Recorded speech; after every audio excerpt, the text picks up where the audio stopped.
बहुत सारा रूल पढ़ लिया मैम, सारा ग्रामर पढ़ लिया मैम, फिर भी हमारे तो मार्क्स नहीं आ रहे हैं मैम। ऐसा ही हो रहा है क्या आप लोगों के साथ भी, कि खूब सारा ग्रामर पढ़ने के बाद भी when it comes two questions, आप क्वेश्चन पढ़ते हैं और वही रूल होता है जो आपने पढ़ रखा है, अभी अभी पढ़ा था, पर वही सेम रूल जब क्वेश्चन में आया तो आप उसको डिटेक्ट ही नहीं कर पाए, आप उस क्वेश्चन को सही नहीं कर पाए। क्या आप भी यही प्रॉब्लम फेस कर रहे हैं? Okay fine, I got it, I got it. हाँ हाँ, सुन लिया मैंने। अब सोल्यूशन क्या है इस चीज का? कैसे मार्क्स बढ़ेंगे हमारे एरर डिटेक्शंस में? कहाँ हम कमी कर रहे हैं, क्या हमें करना चाहिए? आओ जरा समझ लेते हैं।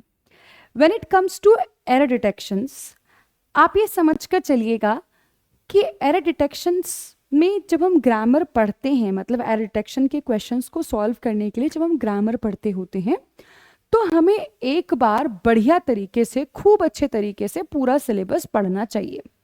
ठीक है, पूरा सिलेबस हमको खूब अच्छे से पढ़ना चाहिए।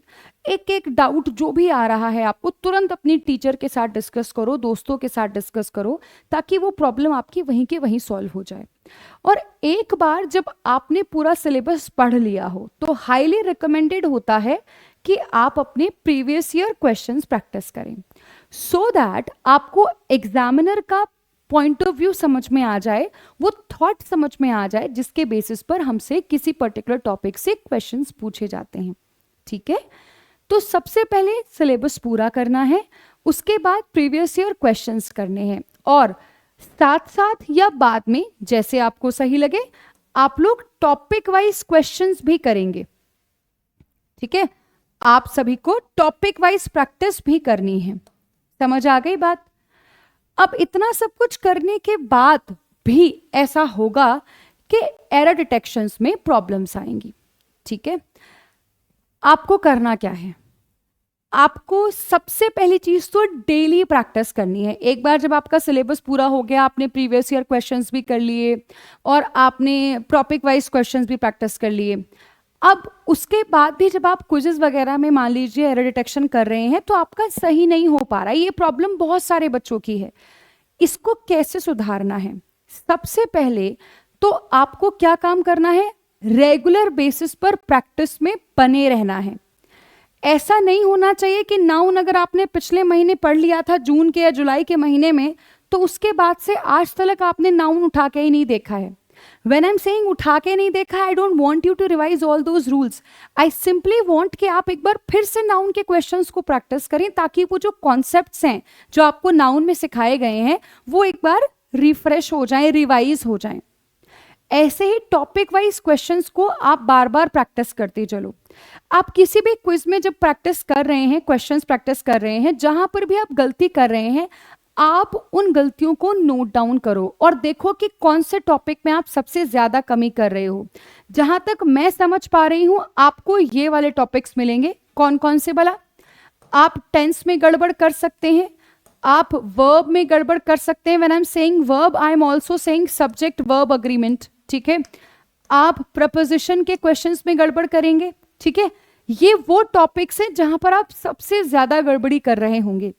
इन टॉपिक्स के, उन रूल्स की एक लिस्ट बना लो और एक हफ्ते में एक बार उन लिस्ट को रिवाइज करो। देखो, रिवाइज करने से मेरा मतलब क्रैम करना, रटना नहीं है। मेरा मतलब सिर्फ ये है कि आप देखो कि अच्छा मैंने ये वाला क्वेश्चन किया था, इसमें ऐसे ऐसे ये गलती हो गई थी। ऐसा करने से आप सबकॉन्शियसली अपने ब्रेन को ट्रेन करेंगे कि ओके ये चीज है, ये गलती मेरे से हो रही है, मैं इसको अब दोबारा नहीं करूंगा। ऐसा करना बहुत जरूरी है, ये डिटेक्ट करना बहुत जरूरी है कि आप गलती कहाँ कर रहे हो। ठीक है, अच्छा ये जो स्ट्रैटेजी मैं अभी तक आप लोगों के साथ डिस्कस कर रही हूं कि भाई प्रैक्टिस, प्रैक्टिस एंड प्रैक्टिस। ठीक है, ये जो मैं आपको बार बार प्रैक्टिस करने की कह रही हूं कि भाई पहले टॉपिक वाइज करो या प्रीवियस ईयर करो, फिर क्विज करो, मॉक पेपर्स करो, प्रैक्टिस तो आपको करनी ही है। प्रैक्टिस करने से आपके कॉन्सेप्ट्स जो है वो स्ट्रांग हो जाएंगे, राइट? लेकिन एक बात का ध्यान रखना, वो एक बात क्या है सबसे जरूरी, कि जब हम मेंस में आते हैं, चाहे मैं पीओ की बात करूं, चाहे मैं आपके क्लर्क एग्जाम की बात करूं, तो दोनों ही एग्जाम्स में, चाहे मैं पीओ की बात कर रही हूं, चाहे मैं मेंस की बात, क्लर्क की बात कर रही हूं, दोनों के ही मेंस एग्जाम में जो हमसे एरर डिटेक्शंस या फिर फ्रेज रिप्लेसमेंट या फिर सेंटेंस इंप्रूवमेंट के क्वेश्चंस पूछे जाते हैं, वहां पर केवल ग्रामर का इस्तेमाल करके हम आंसर नहीं कर पाते। इस तरह के क्वेश्चंस, यानी कि वो क्वेश्चंस बेटा जो कि एरर डिटेक्शन के होते हैं, जो हमारे मेंस एग्जाम्स में पूछे जा रहे हैं, उनको आंसर करने के लिए हमें ये समझ में आता है कि हमारी रीडिंग भी अच्छी होनी चाहिए, और ये बहुत मैंडेटरी चीज है। आप अगर इस चीज को नजरअंदाज कर रहे हैं तो आई एम सॉरी, आप खुद अपने आप को पीछे कर रहे हैं। मैं आपको बहुत क्लियर कट लैंग्वेज में बता देती हूं कि आईबीपीएस क्लर्क या पीओ, एसबीआई क्लर्क या पीओ, सबसे पहली चीज तो हर एग्जाम में आपको मेंस फेस करना ही पड़ेगा, और मेंस का सिंपल मतलब होता है इंग्लिश में कॉम्प्रिहेंशन। ठीक है, मेंस मतलब कॉम्प्रिहेंशन होता है। वहां पर आप एरर का क्वेश्चन कर रहे हैं, वर्ड यूजेज कर रहे हैं, वर्ड स्वैप कर रहे हैं, सब में आपको कॉम्प्रिहेंशन लगाना ही पड़ेगा। विच मीन्स कि अगर आप एरर के क्वेश्चन नहीं सॉल्व कर पा रहे हैं despite completing your all grammar rules, तो इसका मतलब यह है कि कहीं ना कहीं आप कॉम्प्रिहेंड नहीं कर पा रहे हैं, यानी कि आपकी रीडिंग कमजोर है, यानी कि आपको रीडिंग पर भी ज्यादा काम करने की जरूरत है। ग्रामर पढ़ लिया है, बहुत अच्छी बात है, अब रीडिंग पर लग जाओ। और ध्यान रहे कि मेंस का पेपर देना सभी एग्जाम्स में मैंडेटरी है, और मेंस के ही मार्क्स सब जगह काउंट भी होते हैं। तो अल्टीमेट चीज आप लोगों के लिए क्या हो गई? मेंस। और मेंस जो है वही असली फाइट होती है। आप प्री केवल ऐसा नहीं है कि बस प्री देकर आपकी बात बन जाएगी। प्री एक फर्स्ट स्टेप है, जो अल्टीमेट स्टेप है वो आपका इंटरव्यू है या फिर आपका मेंस है।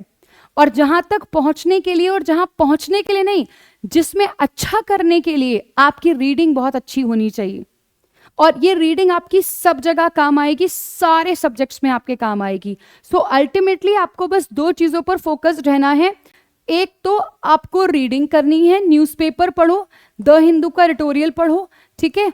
और दूसरा, रोज कम से कम, ज्यादा भी नहीं तो बेयर मिनिमम 20 वर्ड्स, फ्रेजेस और फ्रेजल वर्ब्स आपको याद करने हैं, बेयर मिनिमम।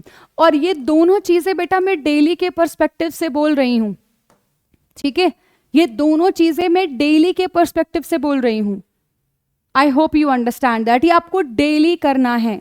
और रीडिंग करने के लिए, वोकैबुलरी के लिए आप सुबह 8 बजे द हिंदू वाली क्लास में जुड़ सकते हैं, जहां पर आपको खूब सारे वर्ड्स पढ़ाती हूं मैं, ट्रेंडिंग वर्ड्स पढ़ाती हूं मैं जो न्यूज़पेपर में आते हैं, और उन्हीं वर्ड्स के खूब सारे सिनोनिम, खूब सारे एंटोनिम्स हम लोग सीखते हैं। फिर पार्ट ऑफ स्पीच कैसे पहचानना है, वर्ड को कैसे पहचानना है, कौन सा किस तरीके से उस वर्ड को यूज किया गया है, ये सब भी हम लोग सीख रहे होते हैं। और डेली रीड करते हैं, विद इन टाइम बाउंडेशन हम लोग रीडिंग कर रहे होते हैं, अगेन जो हमारी अब परफॉर्मेंस को इन्हांस करता है, इंप्रूव करता है। आप लोग भी अगर हिंदी मीडियम से हैं या अपनी रीडिंग पर काम नहीं कर पा रहे हैं, तो आपको भी इस सेशन में कम से कम 3 दिन आकर बैठना चाहिए। पहले दिन तो आपको शायद ट्यूटोरियल में लगेगा कि कुछ आपकी समझ में नहीं आया, पर दूसरे तीसरे दिन से आपका इंटरेस्ट डेवलप होना शुरू हो जाएगा, क्योंकि एक लूप में क्लासेस चलती हैं। जो आज हुआ है वो कल को भी थोड़ा सा होगा, जो कल को होगा वो परसों को थोड़ा सा होगा। तो एक ऐसे साइकिल बना हुआ है, which is very very important to improve your vocabulary and to improve your reading skills. I hope you get the point. अगर किसी तरीके का कोई क्वेश्चन या डाउट रहता है तो आप मुझे कमेंट सेक्शन में इस वीडियो के ड्रॉप कर देना उस पर्टिकुलर डाउट को। इस पूरे वीडियो का कंक्लूजन यही है कि आपको प्रैक्टिस करनी है, और खूब सारी प्रैक्टिस करनी है, ताकि रूल्स आपकी टिप्स पर हो जाएं। और दूसरा, मेंस के लिए खासकर आपको अपनी रीडिंग पर कमांड करके चलना है। और रीडिंग मतलब द हिंदू एडिटोरियल। आपको खुद से पढ़ना अच्छा लगता है, वेरी गुड, सेल्फ स्टडी करो। अगर पढ़ने में दिक्कत आ रही है, I am right there to help you guys. आप आओ, बैठो मेरे साथ सुबह 8 बजे द हिंदू एडिटोरियल की क्लास में, और क्लास को एंजॉय करते हुए मजे से पढ़ते चलो। पर अब हार मत मानो। अगर यहां तक पहुंच गई हो और वहां तक पहुंचना है जहां सपना लेकर बैठे हो, जहां जाने का, तो फिर ये आपका रास्ता यहीं से होकर गुजरता है, कोई और रास्ता आपके पास नहीं है, आपको करना ही पड़ेगा। Okay, all right then. लेकिन जाने से पहले मैं आप लोग को ये और बता दूं कि हमारे पास कुछ ब्यूटीफुल बुक्स हैं जिनमें आप एनरोल कर सकते हैं, जहां पर आपको खूब सारे ट्रेंडिंग क्वेश्चंस मिल जाएंगे सभी एग्जाम्स के। इसी के साथ हमारे कुछ और इम्पॉर्टेंट बैचेस भी हैं, ये द्रोणा बुक का कॉम्बो है, ये आपके कुछ इंपॉर्टेंट बैचेस हैं जिनमें आप एनरोल कर सकते हैं। ये भी कुछ इंपॉर्टेंट बैचेस हैं जो आप एनरोल कर सकते हैं इंडिविजुअली भी, और अगर आपको इन सबका एक्सेस चाहिए तो आप महापैक में एनरोल कर सकते हैं। महापैक में आपको सब कुछ मिल जाता है जो भी आपको चाहिए। ओके बच्चों, this is it from my side for now. उम्मीद है आप लोगों को मेरी बात समझ आ गई होगी। किसी भी तरीके का कोई भी क्वेश्चन या डाउट रहता है, let me know there in the comment section. Thank you, bye bye.